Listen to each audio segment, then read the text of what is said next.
Hello everyone, I hope आप सभी लोग बहुत अच्छे होंगे। मेरा नाम है Abhishek Mahendra Tripathi. Welcome to our new channel Agnipath prep. आज हम बात करने वाले हैं थर्मोडायनेमिक्स एंड उष्मागतिकी चैप्टर के, जिससे आपके हर साल 2 क्वेश्चन जरूर आते हैं। आज मैं आपको पूरा कंसाइज रिवीजन कराऊंगा, जिससे कि आपको बहुत ज्यादा हेल्प मिलेगी। ठीक है, तो अगर आप इस चैनल पर नए हैं तो इस चैनल को सब्सक्राइब करके बेल आइकन जरूर प्रेस कर दीजिए, ताकि आपको आने वाले जो क्लासेस है उसकी नोटिफिकेशन मिल सके।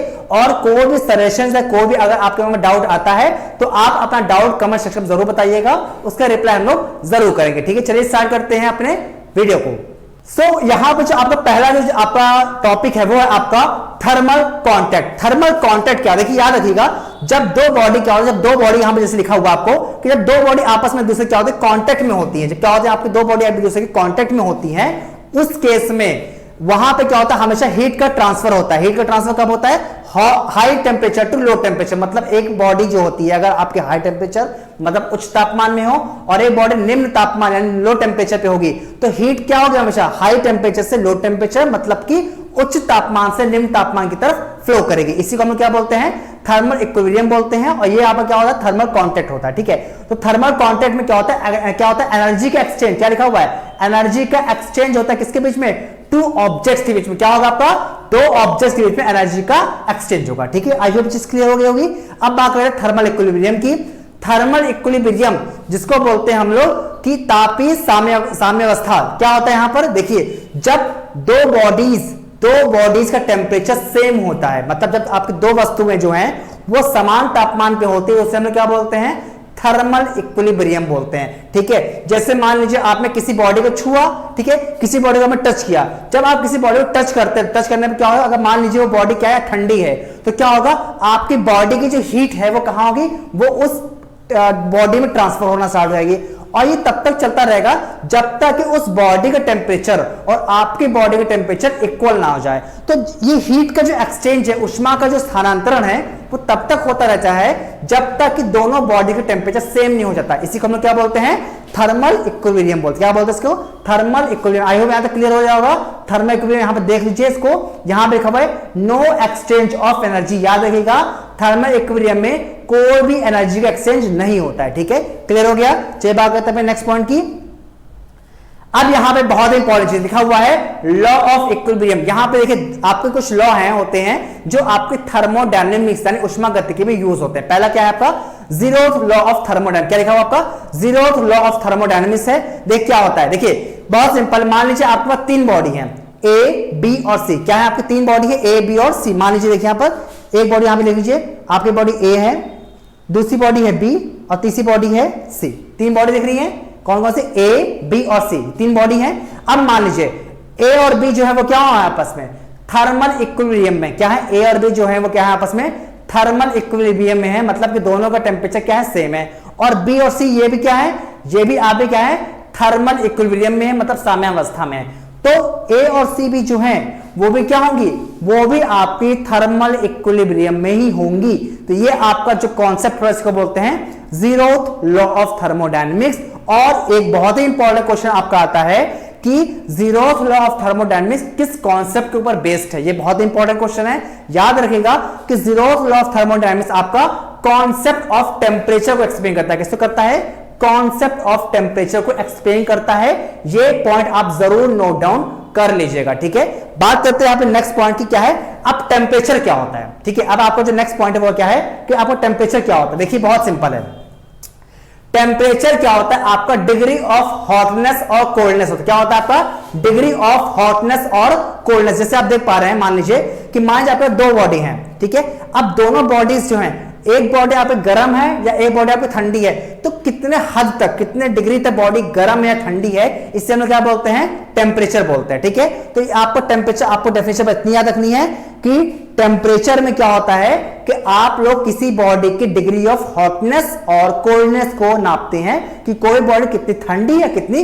गर्म है। ठीक है, अब यहां पे हम लोग, यहां पे जो पॉइंट आता है वो आपका है एक चीज कि हम लोग टेम्परेचर मेजर करते हैं किसमें, डिग्री सेंटीग्रेड में। किसमें करते हैं, डिग्री सेंटीग्रेड में। ये आपको पता है, जो आपकी सेल्सियस स्केल होती है वो क्या होता है, डिग्री सेंटीग्रेड में मेजर करते हैं। अब यहां पे बहुत ही इंपॉर्टेंट क्वेश्चन आता है, वो आता है कि lowest temperature in degree centigrade कितना होता है। बहुत ही इंपॉर्टेंट क्वेश्चन है कि lowest temperature in degree centigrade कितना होता है, याद रखिएगा कितना होता है, -273.15। अब यहां पे देख पा रहे हैं कितना लिखा हुआ है, यहां पे देख पा रहे हैं आप लोग -273.15। ये जो टेम्परेचर है डिग्री सेंटीग्रेड का सबसे लोवेस्ट टेम्परेचर होता है। ये कई बार डिफेंस एग्जाम में आ भी चुका है और एयरफोर्स एग्जाम में भी ये बहुत इंपॉर्टेंट क्वेश्चन है, आपको आ सकता है। ठीक है, देखिए क्या होता है, अब ये जो आपका टेम्परेचर लोवेस्ट टेम्परेचर जो है -273.15 डिग्री सेंटीग्रेड, ये जो आपका लोवेस्ट टेम्परेचर है इसी को हम लोग क्या बोलते हैं, 0 केल्विन बोलते हैं। क्या बोलते हैं, 0 केल्विन। ठीक है, तो 0 केल्विन क्या होता है कि हम लोग जो आपका lowest temperature in degree centigrade होता है उसको हम लोग क्या बोलते हैं, 0 केल्विन बोलते हैं। ठीक है, तो यहां से आपकी केल्विन जो स्केल है वो आपकी डिस्कवर होती है इसी यहां से। अब बात करते हैं जो ये टेम्परेचर देख पा रहे हैं, यहां पे टेम्परेचर देख पा रहे हैं आप लोग, ये -273.15, इस टेम्परेचर में हो क्या रहा है, ये भी क्वेश्चन आपका बनता है। क्या होता है, जिस टेम्परेचर पे किसी भी गैस के सारे मॉलिक्यूल्स की काइनेटिक एनर्जी, याद रखिएगा जिस टेम्परेचर पर किसी भी गैस के मॉलिक्यूल्स की एवरेज काइनेटिक एनर्जी 0 होती है, उस टेम्परेचर को हम लोग क्या बोलते हैं, एब्सोल्यूट जीरो। क्या बोलते हैं, एब्सोल्यूट जीरो, या फिर इसको बोलते हैं टेम्परेचर इन केल्विन स्केल। ठीक है, जो कि आपका आता है -273.15 डिग्री सेंटीग्रेड आता है, जहां से आपको उसको हम 0 केल्विन बोलते हैं। ठीक है, तो 0 केल्विन टेम्परेचर में या फिर -273.15 डिग्री सेंटीग्रेड पे आपके जो भी कोई भी गैस के सारे जो मॉलिक्यूल्स होते हैं उनकी एवरेज काइनेटिक एनर्जी 0 हो जाती है। ठीक है, ये चीज आप लोग यहाँ पे याद कर लीजिएगा। ठीक है, तो यहां से हम लोग का एक रिलेशन ड्रॉ हो जाएगा। कौन सा रिलेशन हो जाएगा उसको आगे हम देख लेंगे। ठीक है, पहले यहां बात करते हैं हम लोग इसकी टेम्परेचर स्केल्स की। ठीक है, कि आपकी कितनी तरह की टेम्परेचर स्केल्स होती हैं। ठीक, कितने तरह की टेम्परेचर स्केल्स होती हैं, तो आप लोग यहां पे देख पाए, आपके यहां पे थ्री टाइप की आपके स्केल्स लिखी हुई। पहली आपकी है सेल्सियस, दूसरी आपकी है फ़ारेनहाइट और तीसरी कौन सी आपकी, केल्विन। यही आपके बेसिक 3 टाइप के टेम्परेचर होते हैं, तो यही आपको 3 तरह के पढ़ने हैं। देखिए जो आपका सेल्सियस होता है उसमें जो लोवेस्ट पॉइंट होता है वो आपका 0 होता है और हाईएस्ट पॉइंट कितना होता है, 100 डिग्री होता है। और लोवेस्ट पॉइंट पे आपका आइस पॉइंट बोलते हैं, जो आपका जहां पे आपका आइस मेल्ट होता है वो आपका होता है आइस पॉइंट। और जो आपका दूसरा पॉइंट है जो 100 है वो क्या आपका स्टीम पॉइंट है, 0 जो आपका 100 डिग्री सेंटीग्रेड होता है। ठीक है, दूसरी स्केल की बात करते हैं फ़ारेनहाइट में, तो फ़ारेनहाइट में आपका जो लोवेस्ट होता है वो कितना होता है, 32 होता है। ये बहुत इंपॉर्टेंट है, याद रखिएगा कि फ़ारेनहाइट में आपका जो लोवेस्ट होता है वो आपका कितना होता है, 32 होता है, जबकि जो आपका हाईएस्ट होता है वो कितना होता है, 212। तो अगर आप देखेंगे तो दोनों के बीच में जो डिफरेंस है, कितने का डिफरेंस है, इनके बीच में कितने डिवीजन का डिफरेंस है, 180। तो आपको ये भी चीज याद रखनी है कि फ़ारेनहाइट में जो आपके डिवीजन होता है, डिवीजन का डिफरेंस होता है वो कितना होता है, 180 डिवीजन का डिफरेंस होता है। लोवेस्ट आपका 32 पे होता है और हाईएस्ट आपका कितना होता है, आपका आपका हाईएस्ट कितना होता है, 212 पे होता है। ठीक है, जबकि आपका सेल्सियस में लोवेस्ट आपका 0 पे था और हाईएस्ट कहां पे था, 100 पे था, मतलब कि आपका 100 डिवीजन का डिफरेंस था। वही बात करते हैं यहां पे हम लोग किसकी, केल्विन की। यहां पे हम लोग केल्विन की बात करते हैं। केल्विन आपका लोवेस्ट कितने पर है, 273.15। जो आपका लोवेस्ट वैल्यू होती है वो होती है 273.15 और जो हाईएस्ट वैल्यू है वो आपकी है 373.15। ठीक है, ये आप लोग यहां पे चीजें याद रख लीजिएगा। ठीक है, यहां पे आई हो आपको सारी चीजें क्लियर हो गई, देख लीजिए इसको अच्छे से। इसका आप लोग स्क्रीनशॉट जरूर ले लीजिए ताकि आपको सारे जो पॉइंट्स याद है, बिकॉज ये जो सारे पॉइंट्स लिखे हुए यहाँ पर, ये सारे आपको डायग्राम में सारी चीजें लिखी हुई है, ये बहुत ही ज्यादा इंपॉर्टेंट है। ठीक है, खासकर यहाँ पर फ़ारेनहाइट आपका जो है बहुत ज्यादा इंपॉर्टेंट होता है, इससे क्वेश्चन आपको जरूर पूछा जाता है। ठीक है, बात करते हैं नेक्स्ट पॉइंट की। नेक्स्ट पॉइंट यहां पे लिखा हुआ है टेम्परेचर स्केल्स में। ठीक है, यहां पे एक जो क्वेश्चन लिखा हुआ है, ये क्वेश्चन, ये बहुत ज्यादा इंपॉर्टेंट क्वेश्चन है। इसमें क्वेश्चन ये पूछता है आपसे किस टेम्परेचर पे आपका डिग्री ऑफ फ़ारेनहाइट इक्वल होता है, मतलब ऐसा कौन सा टेम्परेचर है, ऐसा कौन सा टेम्परेचर है जिस टेम्परेचर पे आपका सेल्सियस और फ़ारेनहाइट क्या होता है, हमेशा इक्वल होते हैं। तो बहुत ही सिंपल है, यहां पे क्या हो जाएगा आपका, यहां पे आपका हो जाएगा -40। ठीक है, -40 जो वैल्यू होती है, -40 न्यूमेरिकल वैल्यू पर आपका डिग्री और फ़ारेनहाइट दोनों की वैल्यू क्या होती है, सेम होती है। ठीक है, तो ये आप लोग पॉइंट यहां पे याद रखिएगा। बाकी यहां पे कुछ ज्यादा इंपॉर्टेंट नहीं है, बस आपको यहां पे चीज याद रखनी है। ठीक है, बाकी मैंने आपको इस बारे में पूरा बता ही दिया है कि किस पॉइंट पर आपका, जैसे मान लीजिए आपसे पूछता है किस टेम्परेचर पे आपका जो आइस होता है वो मेल्ट होता है। ये बताना आपको फ़ारेनहाइट में कितना हो जाएगा 32, ठीक है, कितना हो जाएगा 32 डिग्री फ़ारेनहाइट में आपका जो आइस होता है मेल्ट होता है, जबकि आपका स्टीम पॉइंट कितना होता है 212 डिग्री फ़ारेनहाइट में होता है, ठीक है। तो कुछ पॉइंट्स आप लोग यहां पे याद रखिएगा, ठीक है। नेक्स्ट पॉइंट क्या है, कन्वर्जन। अब ये जो पॉइंट है कन्वर्जन में क्या है, आपको अगर मान लीजिए आपको एक स्पेसिफिक स्केल में टेम्परेचर दिया हुआ है और आपको उसी को दूसरी स्केल्स में कन्वर्ट करना है, तो आप लोग कैसे करेंगे, ठीक है। तो वो आपको यहां पे पता होना चाहिए। इसके लिए यहां पे फॉर्मूला लिखा हुआ है, देख रहे हैं आप लोग। ये जो फॉर्मूला है वो आपको यहां पे याद रखना है। जहां पे ऊपर क्या लिखा हुआ है, आपका लिखा हुआ है टेम्परेचर इन फ़ारेनहाइट स्केल, और दूसरा नीचे क्या लिखा हुआ है टेम्परेचर इन डिग्री सेंटीग्रेड। तो यहां पे जो आप देख पा रहे हैं ये आपका पूरा फॉर्मूला है, तो आपको ये फॉर्मूला यहां पे याद रखना है, ठीक है। इस फॉर्मूले को याद रखिएगा, जहां से आप टेम्परेचर इन केल्विन, डिग्री और फ़ारेनहाइट में कन्वर्ट कर सकते हैं, आपस में कन्वर्ट कर सकते हैं। इस पर आप क्वेश्चन जरूर आते हैं, ठीक है। जितने भी चीजें मैं बता रहा हूं आप लोग साथ साथ नोट डाउन जरूर करते रहिए, ठीक है। ये जो पीडीएफ है, ये पीडीएफ आपको टेलीग्राम चैनल मिल जाएगी, जिसका लिंक आपको डिस्क्रिप्शन मिल जाएगा। बाकी कोई फर्दर अपडेट्स के लिए आप जरूर हमारे चैनल को सब्सक्राइब कर लीजिए, और टेलीग्राम चैनल पे आप कमेंट सेक्शन में आप अपने डाउट्स को पूछ सकते हैं, ठीक है। और एक इंपॉर्टेंट चीज ये है कि अब से लेकर टिल एग्जाम तक आपका जो एयरफोर्स एग्जाम होने वाला है, वहां तक आपको डेली यहां पर फिजिक्स की बहुत इंपॉर्टेंट क्वेश्चन सीरीज मिलती रहेगी, जहां मैं आपको चैप्टर एक्सप्लेन करने में आपको कई सारे इंपॉर्टेंट क्वेश्चंस कराऊंगा, और वो सारे जो क्वेश्चंस है वो आपके एयरफोर्स एग्जाम को ध्यान में रख के बनाए गए हैं, जिससे आपकी अच्छी प्रैक्टिस हो जाएगी, ठीक है। तो उसके लिए आपको रेगुलर प्रैक्टिस करते रहना और इस चैनल को सपोर्ट करते रहना, ठीक है। चलिए देखिए यहाँ पे नेक्स्ट पॉइंट जो है वो आपका क्या पे है, देखिए ये है आपका फॉर्मूला, ठीक है। अगर आपको डिग्री से फ़ारेनहाइट में जाना है, किस में आना है डिग्री से फ़ारेनहाइट में जाना है, तो आपका फॉर्मूला ये लिखा हुआ है TF का मतलब हुआ temperature in Fahrenheit scale equal to हो जाएगा 9/5 इंटू TC मतलब हुआ temperature in Celsius scale plus 32। ये आपका फॉर्मूला किस में है, फ़ारेनहाइट और डिग्री में रिलेशन हो गया, ठीक है। और साथ साथ यहां पे जो आप देख पा रहे हैं कि अगर फ़ारेनहाइट से डिग्री में जाना है तब आप लोग ये फॉर्मूला यूज करेंगे, ठीक है। तो अलग अलग सिचुएशन में आप लोग अलग टाइप के फॉर्मूले का यूज कर सकते हैं। और अगर टेम्परेचर चेंज निकालना है, चेंज इन टेम्परेचर, तो वहां पे आपका ये फॉर्मूले दोनों आपके हो जाएंगे, ठीक है। तो फॉर्मूले आपको जरूर पढ़ना है, मैंने पहले ही बताया हुआ है कि एयरफोर्स एग्जाम में अगर आपको फॉर्मूले पता है तो आप क्वेश्चंस को कर लोगे, अगर फॉर्मूले नहीं पता है तो एक भी क्वेश्चन नहीं होगा, ठीक है। अब यहां पे बात करते हैं एब्सोल्यूट जीरो, किसकी बात कर रहे हैं हम यहां पे, एब्सोल्यूट जीरो और केल्विन स्केल यहां पे क्या होता है, ठीक है। तो देखिए जीरो केल्विन जो होता है, और जीरो केल्विन को हम लोग क्या बोलते हैं, एब्सोल्यूट जीरो टेम्परेचर बोलते हैं, जहां पे किसी भी गैस के मॉलिक्यूल्स के एवरेज कैरेक्टरिस्टिक कितनी होती है, जीरो हो जाती है, ठीक है। उसको हम लोग यहां पे क्या बोलते हैं, एब्सोल्यूट जीरो बोलते हैं, ठीक है। तो यहां पे लिखा भी हुआ है कि आइडियल गैस जो होती है, वो आइडियल गैस क्या होता है, उसका वॉल्यूम कितना होता है, जीरो होता है। कितना होता है, जीरो वॉल्यूम होता है इस टेम्परेचर पे। तो एब्सोल्यूट जीरो टेम्परेचर पे किसी भी आइडियल गैस का जो वॉल्यूम होता है वो कितना होता है, जीरो होता है, और प्रेशर भी कितना होता है, जीरो होता है। लेकिन कब आपका वॉल्यूम जीरो कब होगा, एट कांस्टेंट प्रेशर। कब होगा, आपका एट कांस्टेंट प्रेशर पे होगा, जबकि आपका जीरो प्रेशर कब होगा, एट कांस्टेंट वॉल्यूम पर, ठीक है। तो ये पॉइंट्स जो है आप लोग यहां पे याद रखिएगा, ठीक है। सारी चीजें क्लियर है, नोट डाउन कर लीजिएगा, ये बहुत सारे पॉइंट्स आपके इंपॉर्टेंट हैं, ठीक है। यहां पे आप देख पा रहे हैं डिग्री और केल्विन में रिलेशन दिया हुआ है। अगर आपको टेम्परेचर किस में दिया हुआ, डिग्री में दिया हुआ है, टेम्परेचर किस में दिया हुआ है, डिग्री में दिया हुआ है, और आपको किस में बदलना है, उसको केल्विन में बदलना है। तो कैसे करेंगे आप लोग, बस उसमें 273.15 ऐड कर देंगे तो आपका टेम्परेचर किस में आ जाएगा, केल्विन में आ जाएगा, ठीक है। तो ये सारी चीजें आप लोग यहां पे पढ़ लीजिएगा, ठीक है।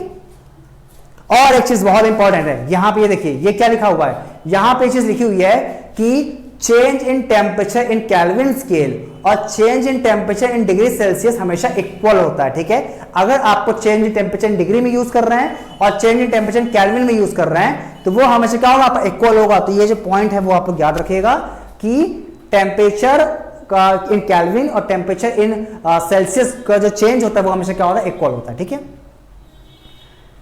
यहां पे बात करने वाले किसकी हम लोग, थर्मल एक्सपेंशन की। थर्मल एक्सपेंशन मतलब आपको पता है ऊष्मीय प्रसार। ऊष्मीय प्रसार थर्मल एक्सपेंशन क्या होता है, जब हम लोग किसी भी चीज को हीट करते हैं, गर्म करते हैं, गर्म करने में क्या होता है, उसकी डायमेंशंस, उसका आकार परिवर्तित होता है, बदलता है, शेप चेंज होता है, उसे में क्या बोलते हैं, थर्मल एक्सपेंशन बोलते हैं। अभी थर्मल एक्सपेंशन बहुत तरह का होता है। मान लीजिए आपके पास कोई रॉड है, मान लीजिए आपकी रॉड है, अब अगर रॉड को क्या करेंगे, हीट करेंगे, तो रॉड को हीट करने में क्या होगा, अगर आप रॉड को हीट करेंगे तो रॉड को हीट करने में क्या होगा, उसकी लेंथ बढ़ती है, ठीक है। वैसे अगर मान लीजिए कोई आपका शीट है, चादर है, पतली सी मेटल शीट है, उस शीट को हीट करेंगे तो क्या होगा, उसका एरिया बढ़ेगा। वैसे अगर आपके पास कोई भी आपका 3D शेप है, मतलब कोई बॉल है, स्फेरिकल बॉल है, स्फीयर है, या कोई वाटर है, कोई लिक्विड है, या कोई गैस है, उसको अगर आप हीट करेंगे तो लिक्विड या गैस को हीट करने पे उसका वॉल्यूम आपका चेंज होगा। तो ऐसे ही आपका कोई ना कोई डायमेंशन आपकी चेंज होती है, चाहे लेंथ चेंज होती है, या एरिया चेंज होता है, या फिर वॉल्यूम यानी कि लंबाई, क्षेत्रफल या फिर आयतन में परिवर्तन होता है, ठीक है। तो उसी को हम क्या बोलते हैं, थर्मल एक्सपेंशन बोलते हैं, ठीक है। तो यहां बहुत से आपके एग्जांपल्स दिए हुए हैं, तो आपको सारे एग्जांपल्स नहीं देखने हैं, आपको ये जो फॉर्मूला लिखा हुआ है, ठीक है, मैंने पहले बताया हुआ है, फॉर्मूले बहुत इंपॉर्टेंट है। तो ये आपके 3 फॉर्मूले जो लिखे हुए हैं, पहला फॉर्मूला किसका है, लीनियर एक्सपेंशन का। लीनियर एक्सपेंशन का फॉर्मूला जो है वो आपको यहां पे याद रख लेना, क्या है आपका, डेल्टा एल। डेल्टा एल का मतलब होता है change in length is equal to alpha. Alpha को बोलते हैं लीनियर कोफिशिएंट, क्या बोलते हैं, linear coefficient. And delta T is the change in temperature. और यहां पे जो एल नॉट है, एल नॉट को हम लोग बोलते हैं उसकी ओरिजिनल लेंथ, क्या बोलते हैं, ओरिजिनल लेंथ, ठीक है। इसी तरह से आपका एरिया एक्सपेंशन हो जाएगा। एरिया एक्सपेंशन में आपको क्या पता है, फॉर्मूला क्या हो जाएगा, डेल्टा है मतलब चेंज इन एरिया। आपका यहां पे क्या हो जाएगा, आपका गामा, गामा में यूज कर रहे हैं यहां पे किसका, आपका एरिया कोएफिशिएंट है, ठीक है। यहां पे इसको बीटा कर लीजिएगा, ठीक है, बीटा कर लीजिएगा इसको बीटा, और ये आप गामा कर लीजिएगा, ठीक है। तो आप जो एरिया है वहां पे क्या करिए, बीटा कर लीजिए, तो क्या हो जाएगा, beta A not into delta T. Beta यहाँ पे क्या हो जाएगा, आपका एरिया कोएफिशिएंट हो जाएगा। ए नॉट क्या हो जाएगा, ए नॉट आपका यहाँ पे क्या हो जाएगा, आपका ओरिजिनल एरिया, और डेल्टा टी क्या हो जाएगा, चेंज इन टेम्परेचर हो गया, ठीक है। थर्ड चीज क्या है, डेल्टा वी मतलब चेंज इन वॉल्यूम। और चेंज इन वॉल्यूम में यहाँ पे क्या देख पा रहे हैं, ये आपका डेल्टा वी क्या है, यहाँ पे गामा है, क्या लिखा हुआ है यहाँ पे, गामा। तो gamma V nought delta T, gamma यहाँ पे क्या हो जाएगा, वॉल्यूम आपका कोएफिशिएंट हो जाएगा, और वी नॉट आपका ओरिजिनल वॉल्यूम, और delta T change in temperature हो जाएगा, ठीक है। तो ये जो आपकी तीनों चीजें हैं ये आपको यहाँ पे याद रखना है। और फिर इसके बाद ये जो इंपॉर्टेंट है, ये जो आप चीज देख रहे हैं, जो लास्ट में लिखा हुआ है, जो मैंने आपको देख पा रहे हैं, आपको ये जो चीज लिखी हुई है, इस चीज में आप देख पा रहे हैं, ये देखिए यहां पे ये आपका क्या है, ये आपका बीटा और अल्फा में रिलेशन क्या दिया हुआ है, बीटा और अल्फा में रिलेशन दिया हुआ है। जबकि आपका ये जो चीज है वो क्या है, गामा और अल्फा में रिलेशन दिया, क्या है, गामा और अल्फा में, ठीक है। तो जो रिलेशन है, ये रिलेशन अल्फा, बीटा और गामा में, ये आपको याद रखना है। इसको आप सिंप्लीफाइड रूप में कह सकते हैं कि alpha ratio beta ratio gamma is equal to होता है 1:2:3। क्या होता है, अल्फा बीटा गामा में आपका 1, 2 और 3 का रेशियो होता है, ठीक है। अब देखिए यहां पे आपको यहां पे एक चीज पानी का, वाटर का याद रखिएगा। देखिए वाटर के बारे में देखिए याद रखिएगा, पानी जो होता है उसका डेंसिटी क्या होता है, टेम्परेचर के साथ चेंज होती है। मतलब जैसे टेम्परेचर चेंज होगा वैसे वैसे वाटर की डेंसिटी यानी इसका घनत्व क्या होगा, चेंज होगा। वाटर की डेंसिटी मैक्सिमम कहां पे होती है, वाटर की डेंसिटी मैक्सिमम होती है एट 4 डिग्री सेंटीग्रेड पर। कहां पे होती है, 4, यहां पे आप देखिए ग्राफ में, देखिए ग्राफ जो देख पा रहे हैं, ग्राफ में जो 4 डिग्री सेंटीग्रेड पे देख रहे हैं, 4 डिग्री सेंटीग्रेड पर आपका जो क्या है कि जो टेम्परेचर है क्या है, 4 डिग्री सेंटीग्रेड पे आपका जो वॉल्यूम डेंसिटी है क्या है वाटर की, वो क्या है आपकी मैक्सिमम होती है, ठीक है। कितनी होती है आपकी, होती है 1000 किलोग्राम पर मीटर क्यूब। कितनी होती है, 1000 किलोग्राम पर मीटर क्यूब होती है। और आपकी ग्राम में, ग्राम पर सेंटीमीटर क्यूब में कितनी होती है, 1 ग्राम पर सेंटीमीटर क्यूब, ठीक है। तो ग्राम पर सेंटीमीटर क्यूब में वाटर की डेंसिटी होती है 1, जबकि किलोग्राम पर मीटर क्यूब में वाटर की डेंसिटी होती है 1000 किलोग्राम पर मीटर क्यूब, जो कि मैक्सिमम होती है एट 4 डिग्री सेंटीग्रेड पर। और जैसे आप लोग 4 डिग्री सेंटीग्रेड से कम पे जाए, देखिए यहाँ पे ग्राफ देखिए ध्यान से आप लोग, यहां अगर आप लोग ग्राफ को ध्यान से देखिए, तो जैसे क्या हो रहा है, आप टेम्परेचर कम कर रहे हो, टेम्परेचर कम करने में क्या देख रहे हैं आप लोग कि डेंसिटी क्या हो रही है, डिक्रीज हो रही है। तो इसका मतलब क्या होता है, जैसे हम क्या करते हैं, वाटर को फ्रीज करते हैं, ठंडा करते हैं, तो यहां पे उसकी डेंसिटी कम होती आती है। यही रीजन है, यही कारण है कि बर्फ जो होता है वो क्या होता है, पानी पे तैरता है, ठीक है, आपसे क्वेश्चन पूछा जा सकता है कि जब आइस है, वो आइस जो होता है वो पानी में क्यों तैरता है? तो उसका रीजन क्या है? उसका रीजन बहुत सिंपल है कि जो आइस है उसकी डेंसिटी यानी घनत्व क्या होता है, पानी से कम होती है। क्यों? देखिए यहां पे देखिए, क्योंकि आइस का टेम्परेचर कम है, टेम्परेचर कम का मतलब डेंसिटी कम हो गई, ठीक है। तो इसीलिए क्या होता है, जो आइस होता है वो वाटर में फ्लोट करता है, इसीलिए बहुत सारे जो ग्लेशियर होते हैं वो ओशियंस पे ट्रेवल करते थे, फ्लोट करते तैरते रहते हैं। इसका रीजन ये हो गया, ठीक है। क्लियर हो गई चीज? तो पानी जब लो टेम्परेचर पे आता है, पानी क्या होता है, एक्सपेंड करता है। क्या कहता है? एक्सपेंड करता है। जनरली चीजें क्या होती हैं, लो टेम्परेचर पे कॉन्ट्रैक्ट होती, श्रिंक करती हैं, मतलब क्या होती हैं, सिकुड़ती हैं। लेकिन जो वाटर होता है, जब आप टेम्परेचर कम करते हैं तो वाटर क्या होता है, एक्सपेंड करता है, यानी फैलता है। यही कारण होता है कि कई सारी जो पाइपलाइन होती हैं वो ठंडियों में फट जाती हैं, उसमें से पानी लीक हो जाता है, क्योंकि टेम्परेचर कम होने पर जो पाइपलाइन में जो वाटर होता है वो क्या होता है, एक्सपेंड करता है, फैलता है, जिसकी वजह से पाइपलाइन क्या होती है, डिस्ट्रॉय हो जाती है, ठीक है। तो ये सारी चीज यहां पे याद करिए। देखिए यहां पे लिखा भी हुआ है एज वाटर, यहां पे देख पा रहे हैं, as water cools it first contracts but then expands nearly freezing. जैसे क्या होता है, वाटर को कूल करता है, पहले कॉन्ट्रैक्ट होता है, बट ज्यादा लो टेम्परेचर पे क्या होता है, फिर से ये एक्सपेंड होना शुरू हो जाता है, ठीक है। तो आई होप यहां पे सारी जो चीजें वो आपको क्लियर हो गई होंगी। यहां तक आपको मैंने पूरा चैप्टर एक्सप्लेन कर दिया है। अब हम लोग आगे आने वाले वीडियोस में ऐसे कई सारे इंपॉर्टेंट क्वेश्चंस करेंगे और चैप्टर्स को भी एक कंसाइज रिवीजन करेंगे एक शॉर्ट वीडियो में, जहां मैं आपको सारे इंपॉर्टेंट पॉइंट्स का फॉर्मूला आपको बताऊंगा और फिर अगले वीडियो में हम लोग क्या करेंगे, उस पर बेस कई सारे इंपॉर्टेंट क्वेश्चन करेंगे। तो इसके लिए आप लोग हमारे टेलीग्राम चैनल को भी ज्वाइन कर लीजिए और हाँ, चैनल को सब्सक्राइब करके बेल आइकन जरूर प्रेस कर दीजिए, ताकि आपको आने वाले जो वीडियोस हैं उसकी नोटिफिकेशन टाइम में मिल सके। मिलते हैं नेक्स्ट वीडियो, तक के लिए धन्यवाद।